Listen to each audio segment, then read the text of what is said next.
And so I invite you to open in the center of your center, listening to that within which says simply, be here now.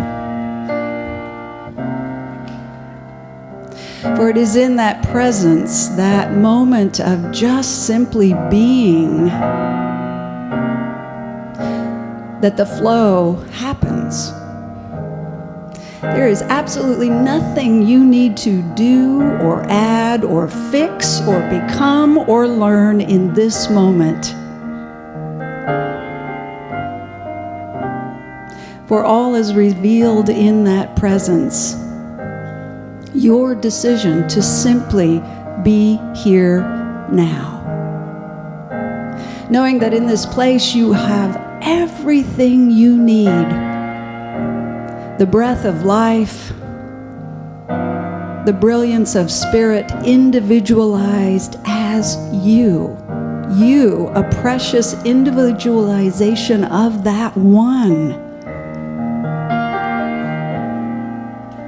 Knowing that as each of our hearts and minds connects to those beside us, in front of us, behind us, that there is an ever greater flow that moves out beyond me, beyond you, and to the greater community as a blessing, as a gift, as a discovery of that oneness that keeps on flowing no matter what. No matter when, no matter where.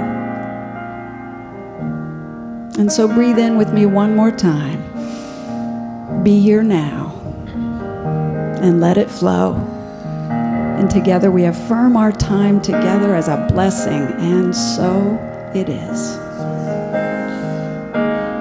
Flow, Spirit, flow. Thank you all so very much.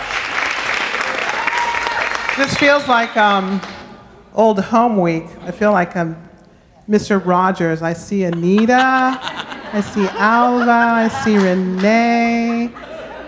I had to say that, I don't know why. Anyway, so I'd like to share a song with you called World by Five for Fighting. So my gift to you. Got a package full of wishes, a time machine, a magic wand, a globe made out of gold. No instructions or commandments, laws of gravity or indecisions to uphold. Printed on the box I see, Acme's build a world to be. Take a chance, grab a piece, help me to believe it. What kind of world do you want? Think anything. Let's start at the start, build a masterpiece. Be careful what you wish for. History starts now.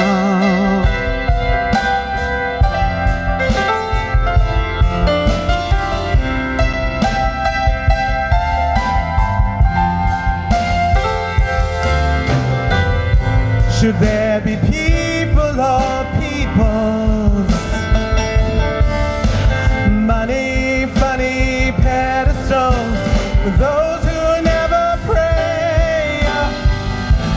Raise your armies, choose your steeples,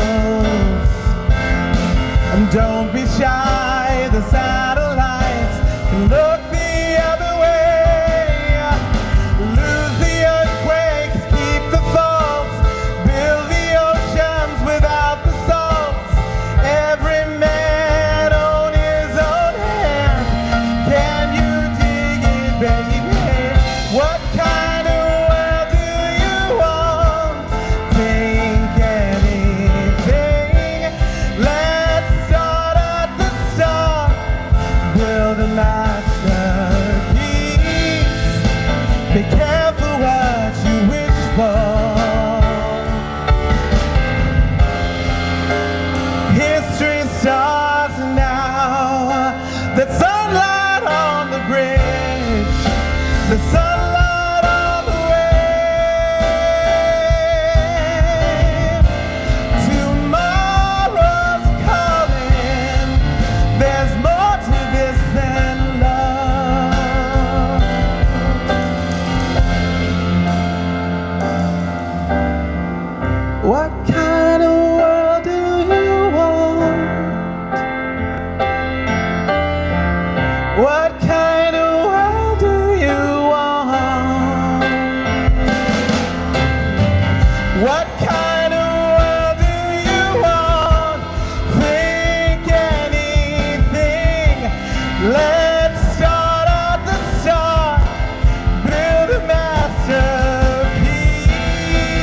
Your history starts now. Our history starts now.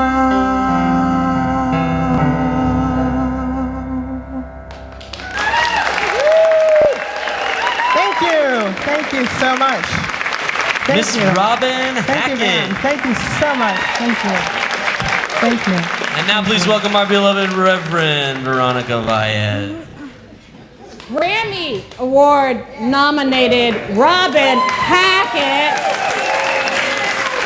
my partner in taking ministry out into the world. We'll be in Dallas, but Robin and I are taking our gifts out in the world, and I must have some really good karma that I have Robin Hackett. So we're leaping into the unknown. So when I got licensed, I asked Reverend Peter if I could speak one more time to the community. And I picked this theme because I really wanted to share what I was actually moving through. If you can see that ladybug's at the very edge of flight and getting ready to leap into something greater. And how often do we wish that our path would be so beautiful?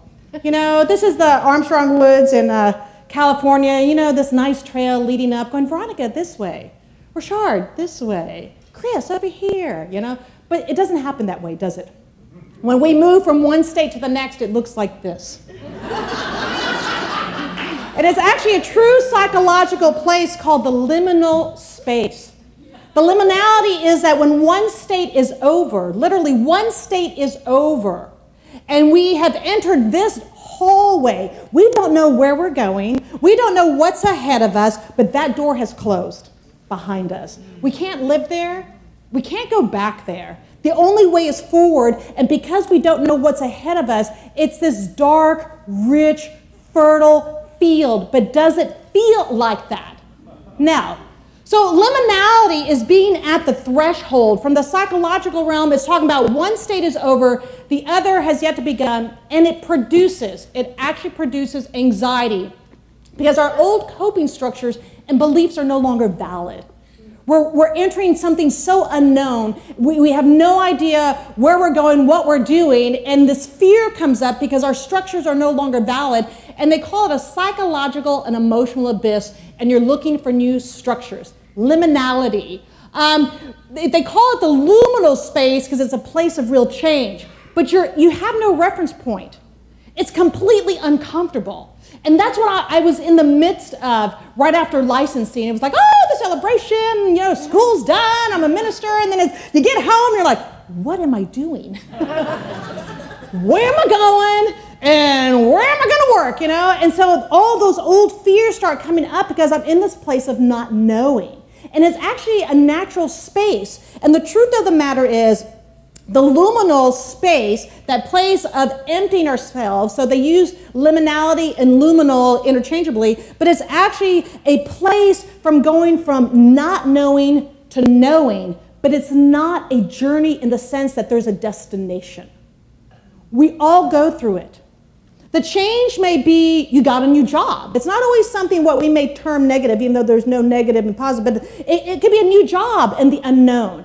It could be you just retired and now you have all this time in the world. It could be a loss, you know, a marriage or the death of a spouse. It could be starting a ministry and you're really quite unsure what's going to happen. It was me at ministerial school the moment I said yes. I didn't know what the end result was going to look like. I had a template. I have to take this many classes in this many hours, but I didn't know the people I would meet. I didn't know the shift in consciousness I would have, and I had no idea that I would actually move into a focus ministry, taking peace out into the world, going to the schools, touring with Robin, being that voice and that light and that love of science of mind in the world. But even then, there's that edge of fear because I don't know. What has worked for me before no longer exists. I'm in that hallway. I'm moving forward. But the universe always provides us a nudge. It's so much better than the 2x4 effect. I'm just saying. But the nudge came to me in 1999. I was still in the midst of the long-term illness. And I just found this journal entry that I wrote. And it said, life is too short, transpires too quickly to allow fear to drag my feet. In a millisecond, my whole life can change. Am I fulfilled? Did I set out to do what I came here to do? No. So what am I waiting for? A gold lace invitation? The invite came in the moment I was born. I just forgot to RSVP, and I've almost forgotten to show up. So the difference between now and 1999 is that it's no longer about the doing. It's about the being and the becoming. But in the examination, as we're moving through the state of leaping into the unknown, which is really, I'm going to get to the known, and we're paying attention to these nudges. We're being called forth. Something within our soul is calling us forth to something greater. We get kind of chained up in those false beliefs. This was a tricycle in Los Angeles that's chained to a post, all right? So I call it FBI, feelings, beliefs, and intentions. Because if I'm stuck in my childhood thought system, if I'm stuck in my fear, if I'm stuck in doubt, I'm living in these chained conditions. Yesterday, I was just, having a conversation as I was looking at my PowerPoint, and I just said out loud, literally, I'm like, fear, when I'm in fear, I'm actually basing my reality on conditions. And my drum, that's an old drum sitting by the window, thumped. I was like, thank you. Okay, got that one. So if I'm living in fear, I'm actually coming from a place of condition. What we know to be true here in this movement is that we always operate from first cause. We operate from the universal belief of the oneness that is life. God is all there is. It is my life. I'm choosing joy, beauty, wisdom, peace, power. That is the place from which I begin, because all of that is already here. There's no over there, later. All of it is within me. It is me. It is your life. The indwelling presence that is God is expressing as you, through you. All that we are seeking, all that we desire, all that we're wanting to fulfill in our life is actually within, and it's revealing itself through the nudges. So we must pay attention. It's revealing ourselves in those changes. And yes, having a long-term illness was a dramatic change. I was steeped in the unknown for 9 years, but it was the most fertile field from which I drew from this wellspring of eternal wisdom. Was it fun? No, it wasn't fun. It was scary. I didn't know what would happen. I didn't know where I would be. I didn't know how I was going to be supported. But that is that place when you're in the liminal that you turn to your spiritual practice. You turn to these universal principles. You turn to the knowingness and the belief that God is all there is and it's your life. And sometimes we feel the nudge. It's over here like, taunting us a bit, but we don't want to pay attention because we don't know what's going on with the what if. We do the what if in the negative. Well, what if I go broke? Rob and I were having a conversation because we're going to Santa Fe, and I'm like, well, I'm looking at my what's coming in financially, and all of a sudden I started looking at condition. It's like, well, I don't know, what if I don't do this, and what if I don't do that, and what if this doesn't sell, and what if that? And Robin goes, Veronica, do you think you have a block? Is there a block there? And I'm like, okay. And I had to work through the block. I had to actually acknowledge the fear. I had to make peace with the doubt, because if I don't, then that's exactly what's leading the way. I had to then transform it. I had to move into my spiritual practice. I had to step into this place of the unknown, knowing that Spirit provides the way. Spirit leads the way. Michael Beckwith says it beautifully. Michael Beckwith says, courage allows you to break free from your coping mechanisms, justifications, rationalizations, well-worn excuses that hold you back simply because you don't want to stir up your life and deal with the what-ifs, the unguaranteed outcomes. Being unconditionally committed to your evolutionary process puts you back on track when you get lazy or indifferent with your practices. So how many of us can say, yay, been there, done that. So when I read that, I'm like, did I meditate today? I need to go check on that. But this becomes the opportunity to actually just be transparent with yourself. Authenticity is key here. It's okay to say, you know what, I've kind of slacked off. We make up excuses. But see, that's the ego that's trying to lead the way. When we are moving forward in life and we are being led by this vision that is it just won't stop. It just keeps calling itself. Like ministerial school, it called me. Being a writer, it called me. Doing photography, it called me. I couldn't say no. But how often do we put it over here because we're afraid of the what if? How often do we leave it over there because, like Paulo Coelho from The Alchemist, he shared on Oprah that his parents actually sent him to the mental institution because he wanted to be a writer. I would have been right there with them. But how often do we allow these things, those voices, that condition, then when we're standing in the unknown, keep us chained to fear and chained to doubt? We can't leap forward when we're chained to the past. We must acknowledge it. We must embrace it. We don't deny it, but we don't lead forward with it. All right? But we all come upon the ledge. Each one of us in some way come upon this ledge of something new that is seeking to unveil itself, reveal itself, something new that is seeking to express. So I'm going to invite you just to close your eyes, and I want you just to allow yourself to drop in your heart space and think of that one thing, just one thing you've been wanting to do, but just have put it aside for whatever reason, and we're not going towards the reasons, just that one thing that has called you, that you kept saying, well, maybe tomorrow. That nudges you. That's jumping up and down because it wants your attention. Now allow that one thing to come forward as if it's, in the palm of your hand, and just ask, what one thing can I do today? One thing that I can do today to move this dream, move this desire forward. Just that one thing.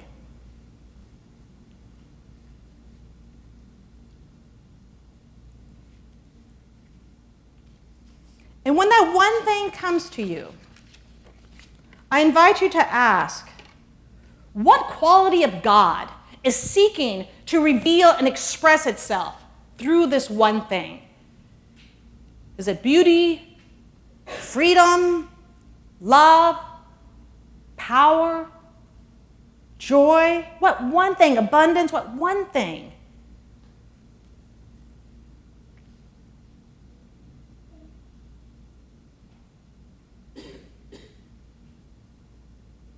Now, understanding that one thing is actually already present as you, take it in your heart, and we're going to say that one thing out loud. I just want you to shout out. We're going to do 3 times that one word, okay? So when I count to 3, you're going to shout out that one word. We're going to put it in this field. We have a collective field right now of intentionality that's going to seed that one thing. We're being held in the universal embrace of yes. So that one thing on 3. 1, 2, 3. 1, 2, 3. 1, 2, 3. All right, look at your partner and just say the word. Look at another partner, say the word. All right, say that word one more time. All right, hold that word. Hold that word right here as we move forward, okay? Just hold that word. So we get to the ledge, all right? Now I'm going to, invite you just to, just imagine your eye, you're standing there, and it's Indiana Jones. And you need to get across. And so here's your reminder. Dran, if you can do the lights, let's just take a reminder of what it feels like when we're moving.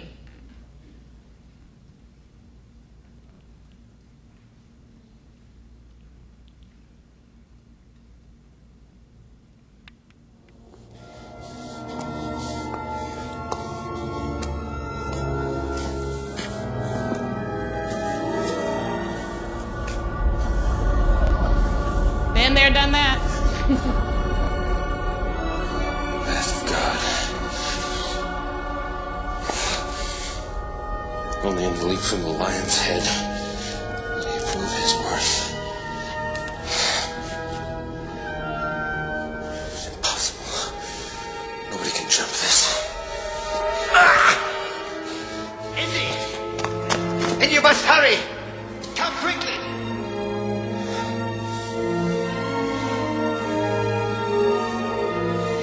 It's a leap of faith. Vermont. You must believe, boy. You must.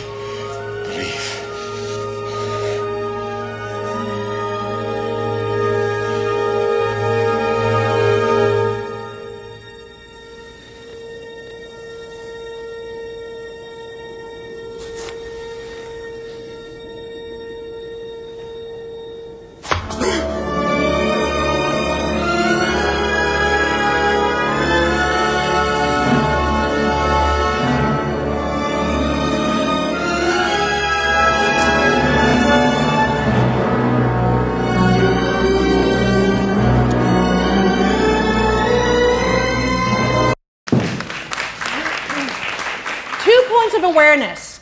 If you notice, he took his left hand. In energy healing, the left side of the body is the feminine. Men and women have it. It's the intuitive side.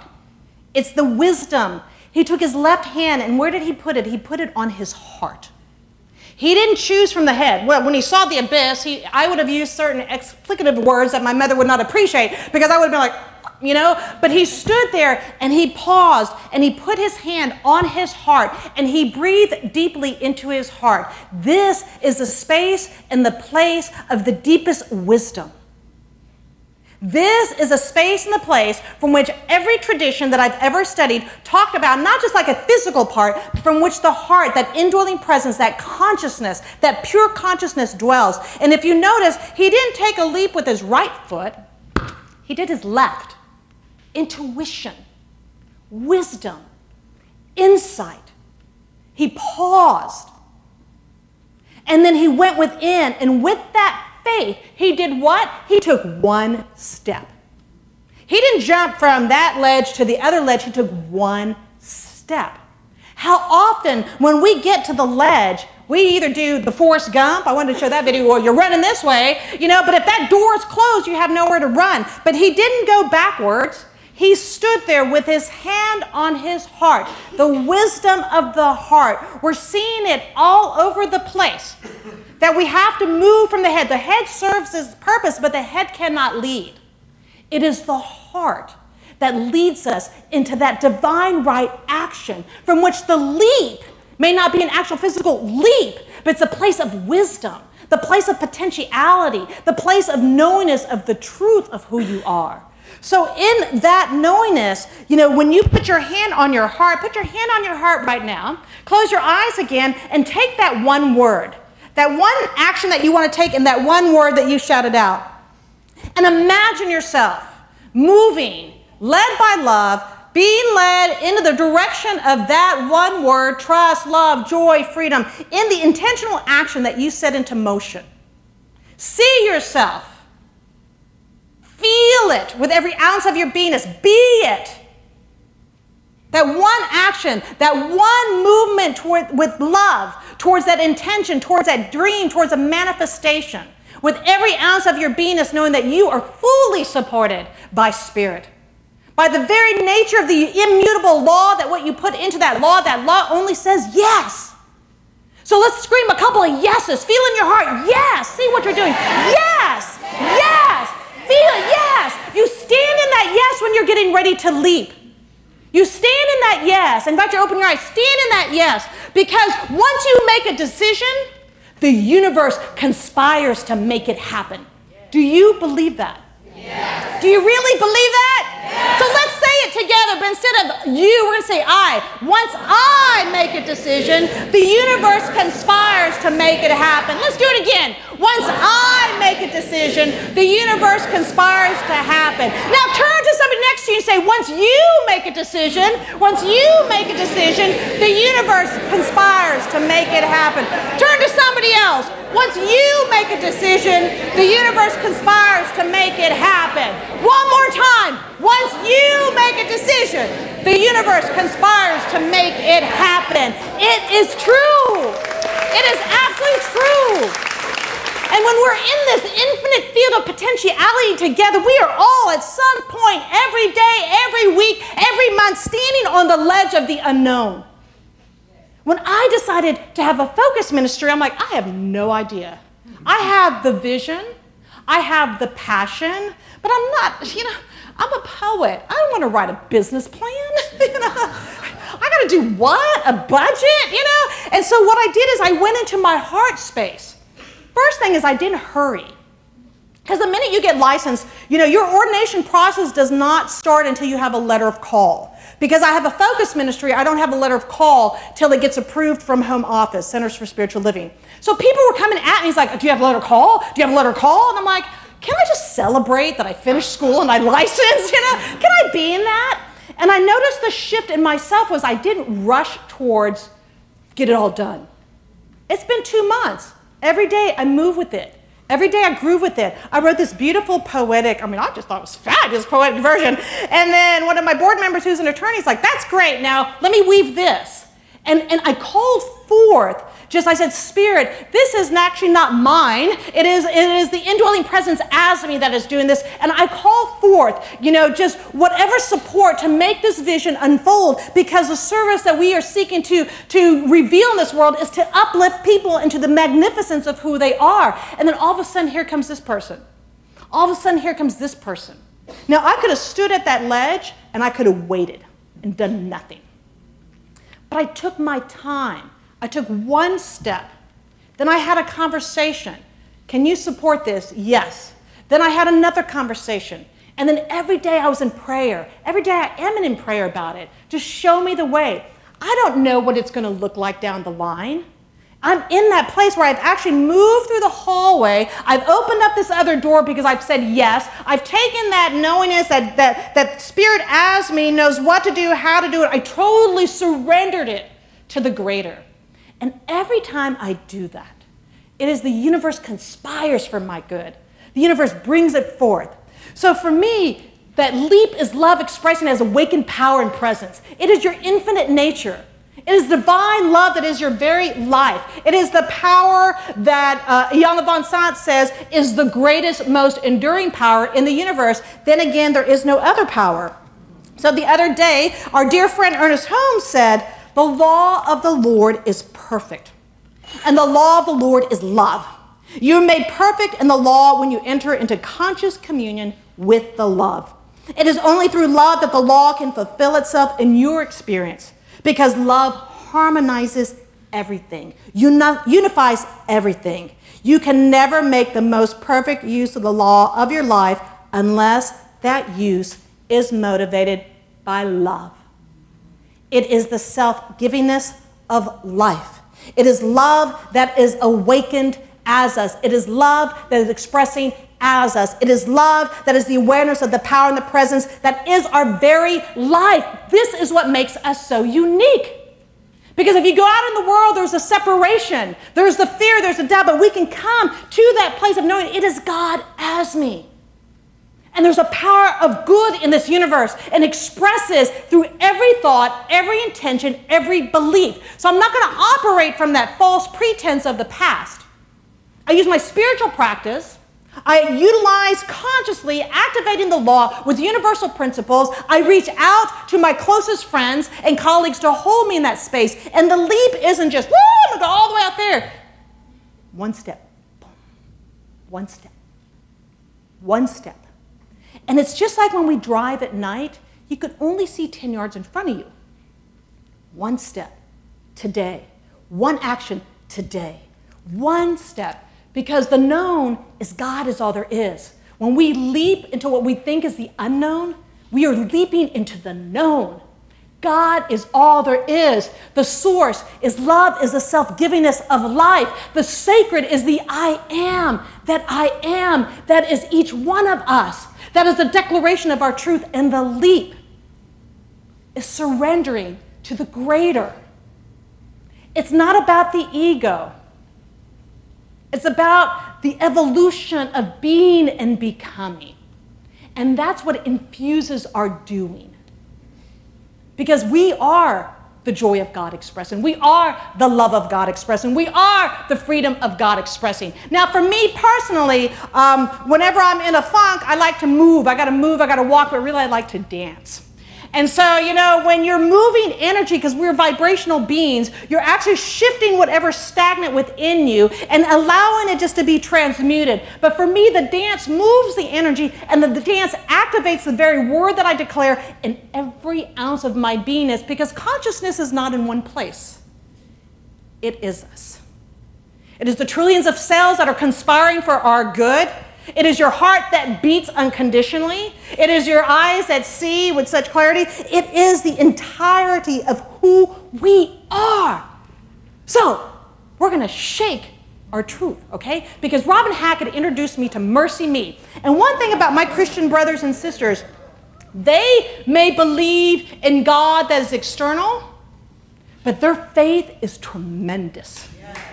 Tremendous. So I want you, we're going to play a video, but I want you to listen to the words. And whenever he says he, recognize it's the infinite power, the infinite presence, the indwelling presence that is your life. Whenever it says change, it's awakening. We're awakening to the truth of who we are because it's already here. We're just revealing it. And what I want you to do is take that one word, that one idea, stand up right now, and you're going to shake it into manifestation because we're going to dance to this song. So listen and dance. All right, Drannon? So allow yourselves just to, be activated by this song. Listen to the words. It's coming up. It's beautiful. It's going to talk about a brand new you, all right? And feel free to roam. Like I wrote. All right. If you're uncomfortable, that's great, because that's what happens when you're in the liminal state. Just keep moving, all right? Start shaking. You're going to shake your truth into being. Woo!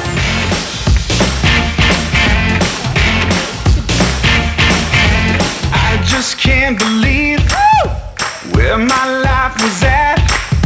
All that I know is my heart was broken. I don't ever want to go back. Ain't no explanation how I saw the light. He found me and set me free, and he brought me back to life. Blame it on the transformation, change down to the core. This love is real and I can't sit still, 'cause my name's not shame no more. Great God Almighty, don't change me. Great God Almighty, He don't change me. You gotta shake, shake, shake, like you change. Brand new look so good on you, so shake like you've been changed. Come on and shake, shake like you change, shake like you change. Maybe He came to you when everything seemed fine. Or maybe your world was upside down and hit you right between the eye. No matter when it happened, 7 or 95, move your feet 'cause you are free and never been more alive. You gotta shake, shake, shake, like you change. Brand new look so good on you, so shake like you've been changed. Come on, shake, shake, shake, like you change. Brand new look so good on you, so shake like you've been changed. Come on, shake, shake like you change. Shake like you change. Shake. Breathe it in. Great God Almighty, don't change me. Breathe it in. Great God Almighty, He don't change me. Great God Almighty, don't change me. Great God Almighty, He don't change me. No matter when it happens, 7 or 95, change me. Oh, move your feet 'cause you are free and never been more alive. You've got to shake, shake, shake, like you change. You are brand new, look so good on you, so shake like you've been changed. Come on and shake, shake, shake, like Look again. Look again. change. Brand new, look so good on you, so shake like you've been changed. Come on and shake like you change. Shake like you change. Shake. Great God Almighty, don't change me. Great God Almighty, He don't change me. Breathe it in. Woo! Breathe it in. Great God Almighty, that indwelling presence, shape-shifting, transforming. Stand up. Just stand up. So I want you to take that one word. I want you to feel it. See yourself activated. Feel yourself and just know that what you do in the world is so necessary. You're no longer on the ledge. You have moved to the other side. You've been uplifted, transformed, ignited, activated by the universal truth that your life is the life of God. Repeat after me. I am love. I am joy. I am wisdom. I am peace. I am abundance. I am power. I am life. And the universe conspires for my good. Now let's just give it a great yes. Breathe it in. Woo! Good God Almighty. Transformation. Change looks so good. Blame it on the transformation, he said. Brand new you. And every moment when we're getting ready to leap into that known, we can absolutely just, this is done. This is done. I will always consider Center for Spiritual Living Dallas my home, but I'm complete. I must go in the world. You are being called to your brilliance. You are the glory of God. And when you forget, shake it. Shake it. Shake it till you shake it off and shake it till you remember, all right? And Oprah says it well. She goes, your journey begins with the choice to get up, step out, and live fully.